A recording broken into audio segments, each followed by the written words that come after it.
In the kingdom of Valemore, strength was everything. Wolves were born, raised, and judged by one simple rule.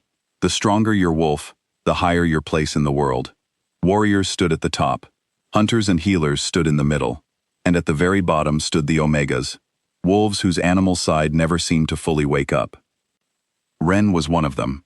She had lived in the palace since she was a child, working in the kitchens, carrying water, scrubbing floors that nobles walked across without ever looking down at her. Her hair was always tied back, her hands always busy, her eyes always lowered. It was safer that way. Safer to be invisible than to be seen and mocked. The other servants whispered about her sometimes. They called her the broken wolf. They said her shift was weak, that when she tried to change into her wolf form during the yearly trials, nothing happened but a shiver and a flinch. No fur, no fangs, no glowing eyes. Just a girl standing there, ashamed, while everyone watched. What none of them knew was the truth. Ren was not broken, she was hidden. Her mother had taught her that, years ago, in a small stone room, lit by a single candle. Your wolf is strong, Ren, too strong. If they see what you truly are, they will not celebrate you, they will fear you. And fear makes people cruel. Her mother had shown her how to fold her power inward, how to smother it like a flame beneath a blanket, how to look weak on purpose, so that no one would ever come looking for what she carried inside. Ren had been doing it for so long that some days, even she forgot it was a choice. The kingdom's true power rested with one bloodline alone, the royal line of King Draven, the Alpha King. His family carried a gift called the Alpha's Voice, a command so deep that it could reach into the mind of any wolf and demand obedience. It was said that when Draven spoke as an alpha, every wolf within the sound of his voice felt it in their bones, a pull they could not resist. No one else in living memory had ever been born with such a gift. It was the reason his family had ruled for 3 generations without challenge. Draven himself was not a cruel king. Not exactly. He was proud and impatient, and had grown up believing that strength was the only language worth speaking. He did not waste time on softness. He did not waste time on people he saw as unworthy of his attention.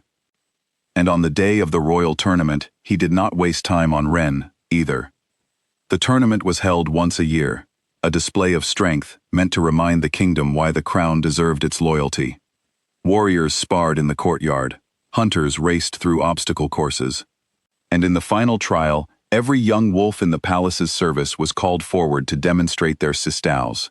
Shift before the court, a formality more than anything, since everyone already knew who among the servants had power and who did not. Ren had done this trial every year since she was 12. Every year, she stood in the courtyard, closed her eyes, and let nothing happen. This year should have been no different. She stepped forward when her name was called, the stone cold beneath her bare feet, the crowd's eyes heavy on her shoulders. She could hear the soft laughter already starting, the whispers rippling through the nobles seated near the throne. She kept her head down and reached for the familiar quiet inside herself, the place where she buried her wolf so deeply that even she sometimes lost track of it. Nothing happened. As always, a ripple of laughter rose from the crowd. Someone near the front called out, not unkindly, but not gently either, "Save us all the trouble, and let her sit down." Then came the voice that made her stomach drop. "Is this truly the best the kitchens can offer?" King Draven asked, his tone edged with the boredom of a man who had watched this same scene too many times to feel anything but irritation. He sat on his raised chair at the edge of the courtyard, one arm draped over the side, watching her with an expression that was not cruel so much as careless, which somehow felt worse. "A wolf who cannot even manage a shift. Tell me, girl, what use are you to this kingdom at all?" The words landed like a slap. Ren felt her face burn, felt the old, familiar shame crawl up her spine. She had heard worse before, from servants and soldiers alike, but never from him, never from the king himself, spoken so plainly in front of everyone she saw every day. She said nothing. There was nothing safe to say. "Take her back to the kitchens," Draven said, already looking away, already bored of the moment. "We have real wolves to watch." Ren turned and walked back into the shadows of the courtyard wall, her chest tight, her throat tighter. She told herself it did not matter. She told herself she was used to it. But some part of her, The part her mother had tried so hard to protect, ached in a way she had not expected. She did not know that within the hour, everything would change. The attack came without warning, the way real danger always does. A horn blast tore through the courtyard, followed by shouts of alarm from the palace guards stationed at the outer walls. A rival clan, one that had been quietly gathering strength for months in the northern forests, had chosen the day of the tournament to strike, knowing the palace would be crowded, distracted, and full of witnesses. Chaos broke out almost immediately. Warriors who had been sparring moments before scrambled for real weapons. Nobles screamed and pushed toward the palace doors, and at the head of the attacking force stood their own commander, a broad-shouldered alpha with a voice nearly as strong as the king's own, using it to freeze Valemor's warriors in place, their bodies locked, their wolves refusing to answer their call to fight. Even King Draven, moving to counter the enemy's voice with his own, found himself locked in a struggle that pulled every ounce of his strength, unable to spare enough to protect the fleeing servants near the courtyard wall. Ren was one of them. She was pressed against the stone, trapped between two enemy soldiers who had broken off from the main fight to chase easier prey among the fleeing crowd. She had nowhere to run, her hands shook, and for one terrible moment she thought of simply letting them take her, letting the weakness she had pretended for so long finally become true. Then she thought of her mother's voice, not hiding forever, hiding until it matters. It mattered now. Something inside her broke open, not with pain, but with relief, like a door long locked finally swinging free. The suppression she had held for years, the careful, constant effort of folding herself smaller, simply stopped. And what rose up in its place was not a flicker or a shiver. It was a command. Ren did not shout. She did not even raise her voice above a whisper. But the word that left her mouth carried something ancient and absolute, a pull that reached not just the two soldiers in front of her, but every wolf within the courtyard walls. Kneel. The two soldiers dropped instantly, their bodies obeying before their minds understood why. Around the courtyard, warriors mid-fight staggered, enemy and ally alike, their wolves suddenly straining toward a single point, toward her. The enemy commander, whose voice had held the entire Valemor guard frozen only seconds before, found his own command shattered, his wolves turning from him, as if he had never spoken at all. Silence spread through the courtyard like frost. Every wolf, save for King Draven himself, had gone still. Eyes turned toward the girl standing alone against the wall, no longer hiding, no longer small. Draven turned, his chest still heaving from the effort of his own struggle, and saw her. He had spent his entire life believing there was only one voice in the kingdom, capable of commanding every wolf at once, and it was his. He had built his understanding of the world around that single, unshakable fact.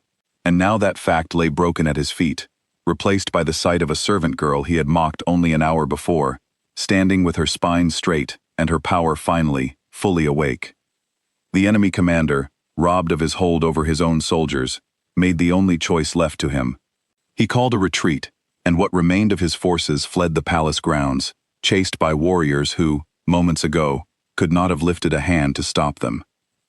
When the courtyard finally quieted, when the injured had been carried inside, and the guards had resumed their posts, King Draven crossed the stone floor toward Ren. She did not lower her eyes this time. She had spent years lowering them, and something in her, something that had finally been allowed to breathe, refused to do it again. "You mocked me this morning," she said quietly, before he could speak. Her voice trembled, but she did not stop. "You called me useless in front of everyone I work beside every day." Draven's jaw tightened, not with anger, but with something closer to shame. "I did." "You did not know," she said, "but you did not try to know either." He was silent for a long moment, the courtyard around them slowly filling with murmurs, with warriors and nobles alike staring at the girl who had just saved them all. "No," he admitted finally. "I judged what I saw, and assumed it was the whole truth. That was my failing, not yours." It was not an easy thing for an Alpha King to say aloud, and Ren could see that it cost him something to say it. She did not forgive him instantly. Years of being overlooked did not vanish because of one apology, however sincere, but she let herself hear it, let herself believe, just a little, that it was real. "I do not know what to do with what I am," she admitted, the fear beneath her power finally surfacing now that the danger had passed.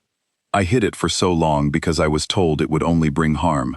Perhaps it did, once," Draven said, "but today, it saved this kingdom. And a gift like yours should not have to hide forever to be safe." He offered. Then, not an order but a choice, something no one in her life had ever given her before. A place beside him, not as a servant, not as a subject, but as an equal power in the kingdom, someone whose voice mattered as much as his own.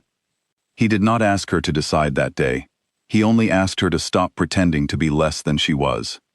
Ren looked around the courtyard, at the warriors who had, only hours ago, laughed at her, now watching her with something closer to awe. She thought of her mother, of the candlelight and the warnings, of a fear that had shaped her entire life.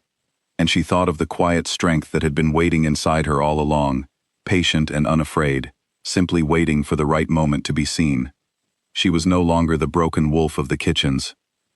She was something the kingdom had never known before, something rare enough to stand beside a king without kneeling to him, and strong enough, finally, to stop hiding. For the first time in years, Ren walked through the palace with her head held high, and no one laughed.